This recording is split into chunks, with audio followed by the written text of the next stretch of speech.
السلام علیکم ورحمۃ اللہ وبرکاتہ۔ ڈیئر اسٹوڈنٹس، میں امید کرتی ہوں کہ آپ سب خیریت سے ہوں گے۔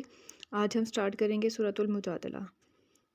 بسم اللہ الرحمن الرحیم۔ شروع اللہ تعالیٰ کے نام سے جو بڑا مہربان نہایت رحم کرنے والا ہے۔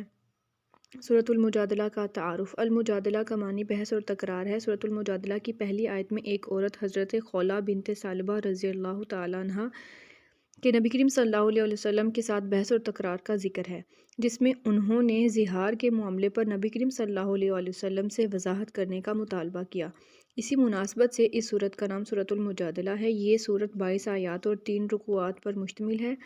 سورۃ المجادلہ قرآن مجید کی 58ویں سورت ہے۔ یہ قرآن مجید کے 28ویں پارے کے آغاز میں ہے۔ یہ سورت مدینہ منورہ میں سورۃ الاحزاب کے بعد نازل ہوئی۔ حضرت خولہ بنت ثعلبہ رضی اللہ تعالیٰ عنہا کے شوہر نے ان سے زہار کر لیا۔ ہم پیچھے بھی زہار کے بارے میں پڑھ چکے ہیں۔ حضرت عائشہ صدیقہ رضی اللہ تعالیٰ عنہا فرماتی ہیں، جب حضرت خولہ بنت ثعلبہ رضی اللہ تعالیٰ عنہا نے نبی کریم صلی اللہ علیہ وسلم سے عرض کی تو اللہ تعالیٰ نے یہ آیات نازل کی: قد سمع اللہ قول التی تجادلک فی زوجہا وتشتکی الی اللہ۔ ٹھیک ہو گیا۔ یقیناً اللہ تعالیٰ نے اس عورت کی بات سن لی۔ ترجمہ اس کا یہ ہے، یقیناً اللہ تعالیٰ نے اس عورت کی بات سن لی جو آپ سے اپنے شوہر کے بارے میں تکرار کر رہی تھی اور اللہ سے فریاد کر رہی تھی۔ مرکزی موضوع جو ہے وہ ہے سورۃ المجادلہ میں احکام شریعت، آداب مجلس اور منافقین کے رویے کو بیان کیا گیا ہے۔ اس کی بنیادی مضامین پہ چلتے ہیں۔ بنیادی مضامین: سورۃ المجادلہ کے آغاز میں اللہ تعالیٰ نے زہار سے متعلق تفصیلی احکامات نازل فرمائے۔ زہار سے مراد اپنی بیوی کو ماں، بہن یا کسی بھی محرم عورت جیسا کہہ کر جدا کرنا ہے۔ زمانہ جاہلیت میں یہ جدائی ہمیشہ کے لیے ہوتی تھی، یعنی زہار والی عورت نہ کسی سے شادی کر سکتی تھی اور نہ واپس اپنے پہلے شوہر کے ساتھ رہ سکتی تھی۔ اس صورت میں اللہ تعالیٰ نے وضاحت فرمائی ہے کہ مائیں وہی ہیں جنہوں نے تمہیں پیدا کیا ہے، تمہاری بیویاں تمہاری مائیں نہیں بن سکتی۔ اگر زہار کرنے والا مرد دوبارہ بیوی کو ساتھ رکھنا چاہے تو اس کا کفارہ ادا کرے، اور کفارہ کتنا ہے اور کیا ہوگا وہ یہ بتایا جا رہا ہے آگے۔ اللہ تعالیٰ نے زہار کے کفارے کی 3 صورتیں بیان فرمائی ہیں۔ پہلی صورت یہ ہے کہ ایک غلام آزاد کرے، چونکہ اب یعنی کہ اب ہمارا یہ دور چل رہا ہے، اس میں غلام نہیں ہوتے، تو دوسری صورت اگر غلام نہ ملے تو مسلسل 2 ماہ کے روزے رکھے کنٹینیوسلی، ٹھیک ہے۔ تیسری صورت اگر یہ بھی ممکن نہ ہو تو 60 مساکین کو کھانا کھلا دے۔ بتایا گیا ہے کہ جو اللہ تعالیٰ اور اس کے رسول صلی اللہ علیہ وسلم کی فرما برداری کرے گا اس کا ٹھکانہ جنت ہے، اور جو روگردانی کرے گا اس کا ٹھکانہ دوزخ ہے۔ سورۃ المجادلہ میں اللہ تعالیٰ نے منافقین کے طرز عمل کا ذکر کیا ہے کہ جب نبی کریم صلی اللہ علیہ وآلہ وسلم کی مجلس میں بیٹھتے ہیں تو منع کرنے کے باوجود آپس میں سرگوشیاں یعنی وشپرنگ جو ہے وہ کرتے ہی رہتے ہیں، مسلمانوں کو تکلیف دینے کے لیے منصوبے تلاش کرتے ہیں، اور اللہ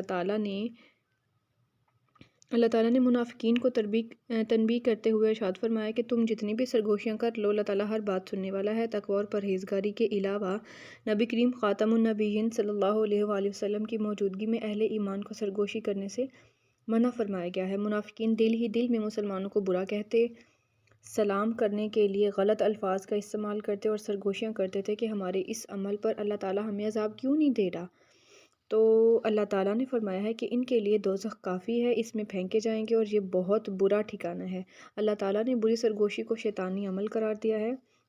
سورۃ المجادلہ میں اللہ تعالیٰ نے مجلس کے آداب بیان کیے ہیں، اور مجلس کے آداب ہیں کیا کیا؟ جہاں لوگ اکٹھے مل کر بیٹھے ہوں اور کھلا ہو کر بیٹھنے کا کہا جائے تو کھلا ہو کر بیٹھنا چاہیے، اور اگر کہا جائے کہ مجلس سے اٹھ جاؤ تو اٹھ جانا چاہیے۔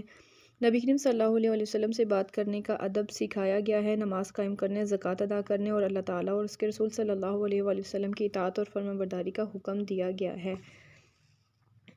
سورۃ المجادلہ میں اللہ تعالیٰ نے منافقین کے منافقانہ رویے کا ذکر کیا ہے کہ یہ لوگ آپ صلی اللہ علیہ وسلم کے ساتھ بھی دوستی کا اظہار کرتے ہیں، اور ان کے بھی دوست ہیں جن پر اللہ تعالیٰ کا غضب ہوا ہے۔ جب آپ کے پاس ہوتے ہیں تو قسمیں کھا کر اپنی دوستی اور وفاداری کا یقین دلاتے ہیں، لیکن جب آپ صلی اللہ علیہ وسلم کے دشمنوں کے پاس جاتے ہیں تو ان کے ہو جاتے ہیں۔ یہی منافقین شیطان کا گروہ ہیں۔ ان کے مقابلے میں مومنین کے وفاداری کا ذکر کرتے ہوئے ارشاد فرمایا ہے کہ یہ لوگ آپ خاتم النبیین صلی اللہ علیہ وآلہ وسلم اور اللہ تعالیٰ پر ایمان رکھتے ہیں، یہ کبھی آپ صلی اللہ علیہ وآلہ وسلم کے کسی بھی مخالف کے ساتھ دوستی نہیں کرتے۔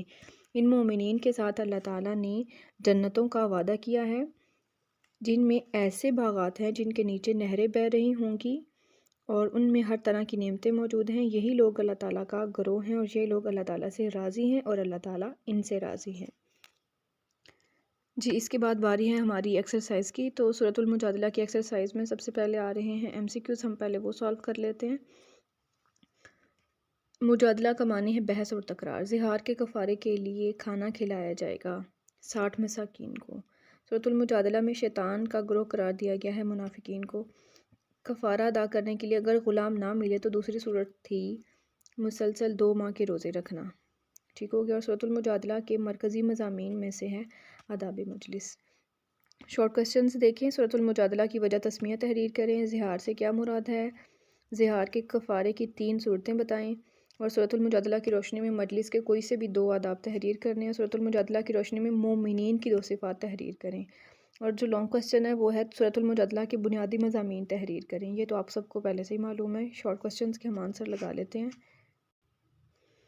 جی تو پہلا جو شارٹ کوسچن ہے اس کا آنسر ہے المجادلہ کا معنی بحث اور تکرار ہے، یہاں سے لے کر اس صورت کا نام سورۃ المجادلہ ہے یہاں تک ہے، ٹھیک ہوگا۔ یہ اس کی وجہ تسمیہ میں سارا کچھ اس میں آ جائے گا۔ اور سیکنڈ کوسچن ہے کہ زہار سے کیا مراد ہے؟ تو زہار سے مراد یہ بنیادی مضامین میں جو پہلی لائن ہے نا، زہار سے مراد اپنی بیوی کو ماں، بہن اور یا کسی بھی محرم عورت جیسا کہہ کر جدا کرنا ہے۔ سیکنڈ کوسچن کا یہ آنسر ہو گیا۔ تھرڈ کوسچن ہے کہ زہار کے کفارے کی 3 صورتیں بتائیں۔ تو یہ کفارے کی ہم نے 3 صورتیں پڑھی ہیں کہ ایک تو غلام آزاد کرنا ہے، ٹھیک ہو گیا۔ اللہ تعالیٰ نے زہار کے کفارے کی 3 صورتیں بیان فرمائی کہ پہلی صورت یہ غلام آزاد کرے، دوسری صورت یہ کہ مسلسل 2 ماہ کے روزے رکھے، اور تیسری صورت یہ ہے کہ اگر یہ بھی ممکن نہ ہو تو 60 مساکین کو کھانا کھلا دے۔ یہ تھرڈ شارٹ کوسچن کا آنسر ہے۔ اور فورتھ والا جو شارٹ کوسچن ہے، فورتھ والے کا آنسر کوسچن تھا کہ معاشرتی نہیں مجلس میں بیٹھنے کے کوئی سے 2 آداب تحریر کیجیے۔ تو سورۃ المجادلہ میں اللہ تعالیٰ نے مجلس کے آداب بیان کیے ہیں۔